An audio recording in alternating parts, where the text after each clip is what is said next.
Hi hello this is విద్యా Vikas Adda in Telugu. మనం ఈరోజు ఈ వీడియోలో గోదావరి నది ఈ పాఠ్యాంశం 4వ తరగతిలో ఉంది. ఇందులోపల ఉన్నటువంటి విషయాలు, అంశాలు లేదా బిట్స్ చాలా వరకు మనకు ఎంతగానో యూజ్ఫుల్గా ఉంటాయి. ఒకటి, జీకేలో అడిగినటువంటి క్వశ్చన్లను ఈజీగా సాల్వ్ చేయొచ్చు. అలాగే కాంటెంట్కి సంబంధించి 4వ తరగతి తెలుగు కాంటెంట్కి సంబంధించి కూడా ఈ వీడియో చాలా ఉపయోగపడుతుంది. కాబట్టి టెట్కి కానీ, డిఎస్సికి కానీ, సీటెట్ కానీ ఎవరైతే పరీక్ష రాయబోతున్నారో వాళ్ళు తప్పకుండా ఈ వీడియోను స్కిప్ చేయకుండా చూడండి. ఇందులో ఉన్నటువంటి ప్రతి అంశాన్ని కూడా క్షుణ్ణంగా మీరు తెలుసుకోండి. ఈ యొక్క బిట్లు మీకు ఇంకొంతమంది తెలిసి ఉంటాయి. ఇంకా ఏమైనా మీకు ఇందులో మైనస్ ఉన్నట్లయితే మీకు ఇది కవర్ చేస్తుంది. అలాగే మీకు ఈ వీడియో నచ్చినట్లయితే లైక్ చేయండి, షేర్ చేయండి, సబ్స్క్రైబ్ చేయడం మాత్రం మర్చిపోకండి. ఎందుకంటే ఇలాంటి వీడియోలు ఇంకాను మరి ప్రతి తరగతికి సంబంధించినటువంటి అంశాలపై చేయడం జరుగుతుంది. కాబట్టి ప్రతి వీడియో మీరు ఫాలోఅప్లో ఉంటుంది కాబట్టి మీరు సబ్స్క్రైబ్ చేసుకోండి. ఇప్పుడు కాంటెంట్లోనికి వెళ్దాం. అయితే గోదావరి అనగా ఇది ఒక నది పేరు, ఒక నది పేరుగా మనం గుర్తిస్తాం. ఈ దక్షిణ భారతదేశంలో ఉన్నటువంటి నదులలో ముఖ్యమైనటువంటి నది. గోదావరి నది ఎక్కడ పుట్టింది కానీ అన్నప్పుడు ఇది మహారాష్ట్రలో నాసిక్ త్రయంబక్ అనే దగ్గర పుట్టింది. గోదావరి నది మహారాష్ట్ర, తెలంగాణ, ఆంధ్రప్రదేశ్లో ప్రవహిస్తుంది. ఇది 3 రాష్ట్రాలను ప్రవహిస్తుంది. మహారాష్ట్ర, తెలంగాణ, ఏపీ లోపల. అలాగే ఇంకోటి, గోదావరి నది ప్రవహించుకుంటూ వెళ్తూ చివరికి బంగాళాఖాతంలో కలుస్తుంది. మరి గోదావరి నది ఎక్కడ కలుస్తుంది, సముద్రంలో ఎక్కడ కలుస్తుంది అన్నప్పుడు బంగాళాఖాతంని గుర్తుంచుకోవాలి. ముఖ్యంగా జీవకోటికి మూలాధారం ఏమిటి? ఇది నీరు. నాగరికతకు జీవకోటికి మూలాధారం నీరే. నీరు దొరికే ప్రదేశాలలో నాగరికత వెలిసినట్టుగా మనం చరిత్ర పాఠాల్లో చదువుకుంటాం. ప్రపంచ నాగరికతకు మూలం నీరు మాత్రమే. తర్వాత క్వశ్చన్, గోదావరి నది నాసిక్ త్రయంబకం దగ్గర జన్మిస్తుంది. తర్వాత హిమాలయాలలో గంగా నది జన్మిస్తుంది. గంగా నది వలె గోదావరి నది ఎక్కువ దూరం ప్రయాణం చేసేటటువంటి నది. కానీ కనుక దీన్ని ఏమంటామంటే దక్షిణ గంగ అంటాం. మరి ఉత్తర గంగ ఏదంటే గంగా నది. మరొక గోదావరిని తెలివాహ నది అని కూడా అంటారు. ఎందుకంటే అది తెల్లగా ఉంటుంది. గోదావరి నదికి మరొక పేరు ఏమిటంటే తేలివాహ నది. గోదావరి నది తెలంగాణలో ఎక్కడ ప్రవేశిస్తుందన్నప్పుడు నిజామాబాద్ జిల్లాలలో కందుకుర్తి అనే ప్రదేశం లోపల మన తెలంగాణలో ప్రవేశిస్తుంది. నిజామాబాద్ జిల్లాలోని కందకుర్తి వద్ద ప్రాచీన సంగమేశ్వర ఆలయం ఉన్నది. భారతదేశంలో 2వ అతి ప్రాచీనమైన సరస్వతి దేవాలయం గోదావరి నది ఒడ్డున ఉన్నది. మరి ఇది గోదావరి నదిలోని ఏ ప్రదేశంలో అన్నప్పుడు సరస్వతి దేవి ఆలయం బాసర గ్రామంలో ఉన్నది. ప్రస్తుతం ఇది నిర్మల్ డిస్టిక్లో వస్తుంది. పూర్వం చూసినట్లయితే ఇది ఆదిలాబాద్ జిల్లాలో ఉండేది. మరి న్యూ డిస్టిక్ ప్రకారం చూసినట్లయితే నిర్మల్ డిస్టిక్లో రావడం అనేది జరుగుతుంది. ఇలాంటి బిట్స్ మనం గుర్తుంచుకోవాల్సినటువంటి అవసరం ఉంది. బాసరలోని సరస్వతి మూర్తిని ఎవరు చేశారు, దేనితో చేశారని అడిగేటటువంటి అవకాశం ఉంది. కాబట్టి బాసరలో సరస్వతి మూర్తిని వేదవ్యాసుడు ఇసుకతో చేశాడని ఎక్కడ చెప్తున్నాయంటే పురాణాలు తెలుపుతున్నాయి. పురాణాలలో వేదవ్యాసుడు సరస్వతిదేవిని చేసిన విధానం వివరించబడి ఉన్నది. పిల్లల్ని బళ్ళో చేర్చేటటువంటి ముందు బాసరలోని సరస్వతి ఆలయంలో ఓనమాలు దిద్దిస్తారు. అంటే అక్షర అభ్యాసం చేయించడం అనేది మన హిందువుల, మన ప్రదేశంలో ఉన్నటువంటి వారి యొక్క ఆలోచన. గోదావరి నదిపై పోచంపాడు వద్ద శ్రీరామ్ సాగర్ ప్రాజెక్టు నిర్మించారు. గోదావరి నదిపై ఏ ప్రాజెక్టు ఉన్నదంటే శ్రీరామ్ సాగర్ ప్రాజెక్టు. ఇది పోచంపాడు వద్ద నిర్మించడం అనేది జరిగింది. గోదావరి నది నిర్మల్ జిల్లా బాదన్కుర్తి వద్ద 7గా చీలుతుంది. అంటే పాయలుగా చీలి సప్త గోదావరిగా ప్రవహిస్తుంది. అంటే ఆ బాదన్కుర్తి వద్ద చీలిపోతుంది, 7 పాయలుగా చీలిపోయి అక్కడ ప్రవహిస్తుంది. దాన్ని సప్త గోదావరి, అంటే 7 పాయలు కాబట్టి సప్త గోదావరిని అక్కడ ప్రవహిస్తుందిగా అక్కడ చెప్పడం జరుగుతుంది. సప్త గోదావరి జగిత్యాల జిల్లాలోని ధర్మపురి వైపు ప్రవహిస్తుంది. ధర్మపురి అతి పురాతనమైనటువంటి ఊరు. ఇది ధర్మానికి ప్రసిద్ధమైనది. ఇది 2000 సంవత్సరాల చరిత్ర కలిగి ఉన్నటువంటిది ఈ ధర్మపురి అనేటువంటి ప్రదేశం. మహిమ కలిగిన నారసింహ క్షేత్రం ధర్మపురిలో ఉన్నది. అసలు ధర్మపురి అనగానే మనకు అక్కడ నరసింహస్వామి అనేటటువంటి దేవాలయం గుర్తు వస్తూ ఉంటుంది. ఇది చాలా పురాతనమైనటువంటి ఆలయం. నరసింహ శతకంను శేషప్ప కవి రాశాడు. చూడండి, శేషప్ప కవి, శేషప్ప అనేటు ఆయన ఒక్కొక్క కవి. ఈయన ఈ ధర్మపురిలో ఉన్నటువంటి నరసింహ క్షేత్రం ఏదైతే ఉందో అందులో ఉన్నటువంటి దేవుడు నరసింహుడు. ఆ నరసింహుని యొక్క అవతారం గురించినటువంటి శతకాన్ని శేషప్ప కవి రాయడం అనేది జరిగింది.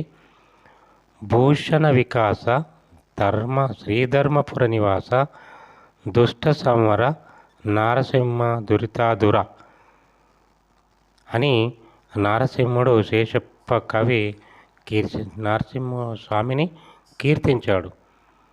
ఫస్ట్ ఏంది?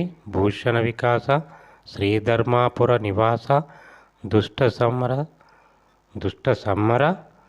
నారసింహ దురితర దూర.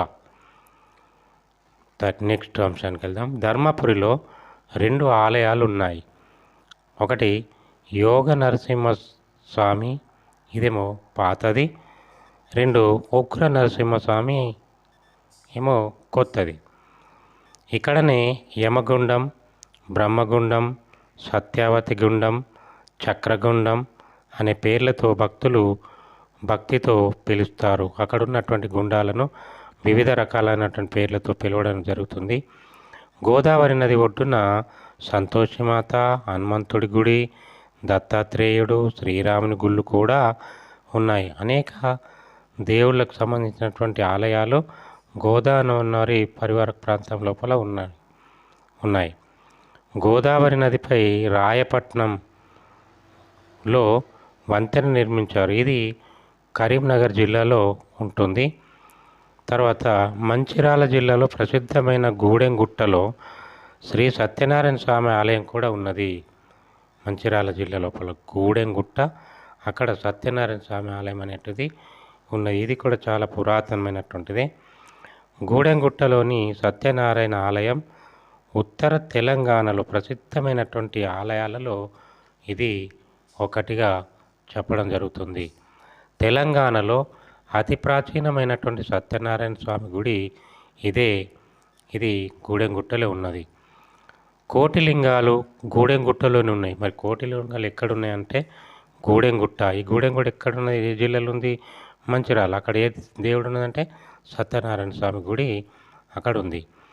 భారతదేశాన్ని సగభాగం వరకు పరిపాలించిన శాతవాహనుల తొలి రాజధాని కోటిలింగాలు. ఈ కోటిలింగాల ముఖ్య ప్రదేశం ఏమిటంటే శాతవాహనులు పాలించిన కాలంలో కోటిలింగాలు అది రాజధానిగా ఉండేది. కోటిలింగాలలో హలుడు గాథ సప్తాశతి అనే గ్రంథాన్ని క్రీస్తు శకం 1వ శతాబ్దంలో 700 కథలతో రాశాడు. ఇది ప్రాకృత భాషలో రాశాడు.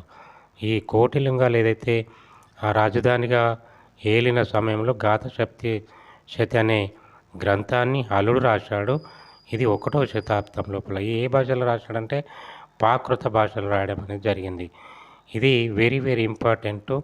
జీకే పరంగా కానీ, సోషల్ పరంగా కానీ, తెలుగు కాంటెంట్ పరంగా కానీ.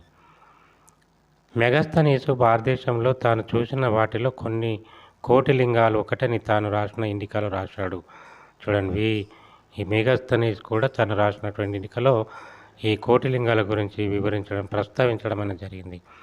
గోదావరి నది పేరు మీద గల ఊరు గోదావరి కని. గోదావరి కనిలో బొగ్గు గనులు విస్తారంగా ఉన్నాయి. బొగ్గుతో విద్యుత్ శక్తి ఉత్పత్తిలో వాడుతారు. NTPC National Thermal Power Corporation రామగుండంలో ఉన్నది. ఎన్టీపీసీ నుండి దక్షిణ భారతదేశానికి విద్యుత్తును సరఫరా చేస్తున్నారు. నేటి మంతని గురించి, మంతనిని మంత్రకూటం అనేవారు. ఇప్పుడు నేడు మంతని అంటున్నాం. దీనిని పూర్వం మంత్రపురి అని కూడా పిలిచేవారు. ఇది కూడా గోదావరి నది ఒడ్డున ఉన్నటువంటి ముఖ్యమైనటువంటి ఒక ప్రదేశం. ఈ మంతనిలో గోదావరి ఒడ్డున గౌతమేశ్వర ఆలయం ఉన్నది. మంతనిలో గౌతమేశ్వర అయినటువంటి ఆలయం ఉన్నది. మంతనిలో అతి ప్రాచీనమైన భిక్షేశ్వరుని గుడి, ఓంకారేశ్వరుని గుడి, శిలేశ్వరుని సిద్ధేశ్వర ఆలయం, మహాలక్ష్మి గుడిలు కూడా ఉన్నాయి. మంతని వేద పండితులకు నిలయమైనటువంటిది. మంతనికి కొద్ది దూరంలో మొసళ్ళ సంరక్షణ కేంద్రం కూడా ఉంది. ఇక్కడ మొసళ్ళ సంరక్షణ కేంద్రం మన తెలంగాణలో ఎక్కడున్నదంటే మంతనిలో కూడా ఉన్నదని మనం ఈ పాయింట్ను గుర్తుంచుకోవాలి. అలాగే గోదావరి నది చెన్నూరులో ఉత్తర దిక్కు ప్రవహిస్తుంది. అంతా కూడా ఈ నది అంతా కూడా తూర్పుగా ప్రవహిస్తే అక్కడ మాత్రం ఉత్తరంగా ప్రవహిస్తుంది. చెన్నూరులో గోదావరి నదిని ఉత్తర వాహిని అని కూడా అంటారు, ఎందుకంటే అది ఉత్తర దిక్కున ప్రవహిస్తుంది కాబట్టి. చెన్నూరులో గోదావరి నది వద్ద అగస్త్య మహాముని ఆలయాలు స్థాపించాడు. అవి అంబా అగస్తరేశ్వర ఆలయం, జగన్నాథ స్వామి ఆలయాలు ప్రసిద్ధమైనవి. గోదావరి నది చెన్నూరు నుండి కాళేశ్వరం దిక్కు ప్రవహిస్తుంది. ఇప్పుడు నేడు కాళేశ్వరం ప్రాజెక్ట్ కట్టింది ఈ ప్రదేశం లోపల. అది ఎక్కడంటే చెన్నూరు, మంచిర్యాల జిల్లా చెన్నూరులో కాళేశ్వరం ఆలయం దిక్కు ప్రవహిస్తుంది. అక్కడనే కాళేశ్వరం అనేటువంటి ప్రాజెక్టు నిర్మించడం జరిగింది. గోదావరి నది త్రివేణి సంగమం, అంటే ఇక్కడ 3 నదులు కలుస్తాయి. ఒకటి ప్రాణహిత, సరస్వతి మరియు ఇక్కడ నుంచి గోదావరి. ఇవన్నీ కూడా అక్కడ ఒకే చోట కలుస్తాయి. అందుకే దీన్ని త్రివేణి సంగమం అని అంటారు. గోదావరి నదిపై ఉన్న కాళేశ్వరంలో పానపట్నంపై 2 శివలింగాలు ఉన్నాయి. అందులో ఒకటి కాళేశ్వరుడు, మరొకటి ముక్తేశ్వరుడు. గోదావరి నది కాళేశ్వరం నుండి ములుగు జిల్లాలో ప్రవహిస్తుంది. ములుగు జిల్లాలో గిరిజన పోరాట వీర వనితలు సమ్మక్క సారక్కలు. ఇది కూడా గోదావరి నది పరివార ప్రాంతంలో ఉంది. ఆసియా ఖండంలోని అతిపెద్ద గిరిజనుల జాతర ములుగు జిల్లాలో సమ్మక్క సారలమ్మ జాతర జరుగుతుంది. ఇది ఆసియా ఖండంలోనే పెద్ద జాతర జరుగుతుంది. ఎక్కడంటే ములుగు జిల్లాలో సమ్మక్క సారక్క జాతర. గోదావరి నది ములుగు జిల్లా నుండి అడవుల జిల్లా ఖమ్మంలోని ప్రవేశిస్తుంది. ఇక్కడ ఖమ్మం జిల్లా మనం వినగానే భద్రాచలం గుర్తు వస్తుంది. భద్రాచలం గుర్తు వస్తే భద్రాచలం రామదాసు, అక్కడ సీతారాముల కళ్యాణం అనేటువంటి అంశాలు మనకు గుర్తు రావాలి. శ్రీరామదాసు భద్రాచలంలో శ్రీరామునికి గుడి కట్టించాడు. భద్రాచలం అనగానే సీతమ్మ, శబరి నది, రాముడు, రామదాసు గుర్తుకొస్తూ ఉంటారు. శ్రీరామనవమి రోజున భద్రాచలంలో జరిగేటటువంటి ఒక మహోత్సవం సీతారాముల కళ్యాణం. దీనికి లక్షలాది మంది దర్శించడం అనేది జరుగుతుంది. గోదావరి నది తెలంగాణ రాష్ట్రం నుండి ఆంధ్రప్రదేశంలో ప్రవేశిస్తుంది. ఎక్కడంటే పాపికొండల వద్ద ప్రవేశిస్తుంది. అలాగే గోదావరి నది ఆంధ్రప్రదేశ్లోని అంతర్వేది దగ్గర బంగాళాఖాతంలో కలుస్తుంది. ఇది వెరీ వెరీ ఇంపార్టెంట్ పాయింట్. ఇది ఎక్కడ కలుస్తుందంటే బంగాళాఖాతంలో ఏ ప్రదేశం అన్నప్పుడు అంతర్వేది అనేటువంటి ప్రదేశాన్ని మనం ఖచ్చితంగా గుర్తుంచుకోవాలి. సో ఇప్పటి వరకు వెరీ వెరీ ఇంపార్టెంట్ మరి బిట్స్ అనేది మీరు చూడడం అనేది జరిగింది. కాబట్టి ఇలాంటి బిట్స్ తరగతికి సంబంధించినటువంటి అన్నీ కూడా మీకు అందించడం జరుగుతుంది. కాబట్టి తర్వాత వీడియోలో కూడా చేయడానికి మరి అవకాశం ఉంది. కాబట్టి మీరు మా ఛానల్ని సబ్స్క్రైబ్ చేయండి, లైక్ చేయండి, షేర్ చేయండి. మరిన్ని వీడియోల కోసం చూస్తూనే ఉండండి Vidya Vikas Adda in Telugu. Bye bye.